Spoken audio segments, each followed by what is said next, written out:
ಎಲ್ಲರಿಗೂ ನಮಸ್ಕಾರ. ಸಂಕ್ರಾಂತಿ ಹಬ್ಬದ ಆರ್ಥಿಕ ಶುಭಾಶಯಗಳು. ಸಂಕ್ರಾಂತಿ ಹಬ್ಬ ಅಂದರೆ ಬರೀ ಎಳ್ಳು ಬೆಲ್ಲ ಬೀರೋದಷ್ಟೇ ಅಲ್ಲ, ಅದು ಫಲಗಳ ಹಬ್ಬ. ಏನಪ್ಪ ಈ ಫಲಗಳ ಹಬ್ಬ ಅಂದರೆ, ನಮ್ಮ ಮನೆಯಲ್ಲಿ ಚಿಕ್ಕ ಮಕ್ಳು ಇರ್ತಾರಲ್ಲ, ಅವ್ರಿಗೆ ಫಲ ಎರೆಯೋದು. ಇದು ಹೇಗೆ ಮಾಡೋದು ಅಂತ ನೋಡೋಣ ಬನ್ನಿ. ಇದಕ್ಕೆ ನಮಗೆ ಮೊದಲಿಗೆ 5 ಥರ ತಟ್ಟೆ ಬೇಕು. ನಿಮ್ಮ ಮನೇಲಿ ಏನು ಸಿಗುತ್ತೋ ಅದನ್ನು ರೆಡಿ ಮಾಡ್ಕೊಳ್ಳಿ.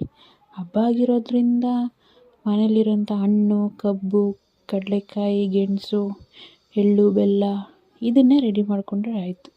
ಇದ್ರ ಜೊತೆ ನಾಣ್ಯಗಳನ್ನೂ ಸೇರಿಸ್ಕೊಳ್ಳಿ. ಆಮೇಲೆ ಒಂದು ಆರತಿ ತಟ್ಟೆ ರೆಡಿ ಮಾಡ್ಕೊಳ್ಳಿ. ಆರತಿ ತಟ್ಟೆ ರೆಡಿ ಮಾಡ್ಕೊಂಡು ಇಟ್ಕೊಳ್ಳಿ. ಮತ್ತು ಏನು ಮಾಡೋದಂದರೆ, ಒಂದು ಮಣೆ ಹಾಕಿ, ಮಣೆ ಮೇಲೆ ಅಕ್ಷತೆ ಹಾಕಿ ಮಕ್ಕಳನ್ನ ಕೂರಿಸ್ಬೇಕು. ಹೆಣ್ಮಗು ಆದರೆ ಅರಿಶಿನ ಹಚ್ಚಿ ಕುಂಕುಮ ಇಟ್ಟು ಅಕ್ಷತೆ ಹಾಕಿ ಮಾಡ್ಬೋದು. ಗಂಡು ಮಗು ಆದರೆ ಕುಂಕುಮ ಇಟ್ಟರೆ ಸಾಕು. ಮಣೆ ಮೇಲೆ ಕೂರಿಸಿ ಅರಿಶಿನ ಹಚ್ಚಿ ಕುಂಕುಮ ಇಟ್ಟು ಅಕ್ಷತೆ ಹಾಕಿ ರೆಡಿ ಮಾಡಿರುವಂಥ ತಟ್ಟೆಗಳನ್ನು ಮುಟ್ಟಿಸಿ 3 ಸಲ ಅವ್ರಿಗೆ ಮೇಲೆ ಅದೆಲ್ಲವನ್ನು ಒಂದು ಲೋಟನೋ ಸೇರೋ ಪಾವು ಏನಾದರೂ ಇರುತ್ತಲ್ಲ ಅದರಲ್ಲಿ ಎಲ್ಲನೂ ಹಾಕ್ಕೊಂಡು 3 ಸಲ ದೃಷ್ಟಿ ತೆಗಿಬೇಕು.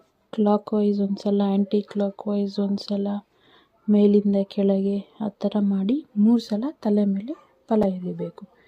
ಹೀಗೆ ಮಾಡೋದರಿಂದ ಮಕ್ಕಳಿಗೆ ಆಯುಷ್ಯ ಆರೋಗ್ಯ ಜಾಸ್ತಿ ಆಗುತ್ತೆ. ಅವರು ಹಠ ಬಿಡ್ತಾರೆ, ಎಲ್ಲ ಒಳ್ಳೆಯದಾಗತ್ತೆ. ಮಕ್ಕಳಿಗೆ ಅವ್ರಿಗಿರುವಂಥ ದೃಷ್ಟಿ ಹೋಗುತ್ತೆ ಅನ್ನೋ ನಂಬಿಕೆ ಇದೆ. ಸುಮ್ಮನೆ ಆಟಕ್ಕೆ ಮಾಡೋ ಅಂಥದ್ದಲ್ಲ.